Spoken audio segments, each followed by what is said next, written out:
যে হাসিনার সঙ্গে ডক্টর ইউনূসের যে বিরোধ যে মামলা, প্রথম মামলাটা হয়েছিল কি নিয়ে, যে ডক্টর ইউনূস গ্রামীণের এমডি থাকবেন কি থাকবেন না এটা নিয়ে, এবং সুস্পষ্ট আইন ছিল যে গ্রামীণ ব্যাংকের এমডি হবে সর্বোচ্চ বয়স হতে পারবে 60 বছর, মানে 60 বছরের পর আর কেউ গ্রামীণ ব্যাংকের এমডি থাকতে পারবেন না। এটা সুস্পষ্ট আইন দ্বারা নির্ধারিত এবং এই আইন মেনেই গ্রামীণ ব্যাংক চলত। 60 বছরের পর ডক্টর ইউনূস 70 বছর মতো থেকেছেন।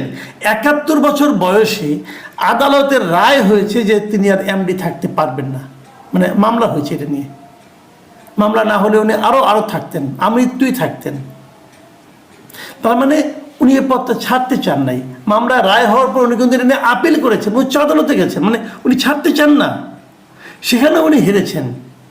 তারপর ওনাকে এখন আপনি বলবেন যে ঠিক আছে আওয়ামী লীগের এই আদালত ছিল, অমুক ছিল, সব মানতে রাজি আছি। ভাই 60 বছর আর 71 বছরের পার্থক্যটা তো বুঝি আমরা।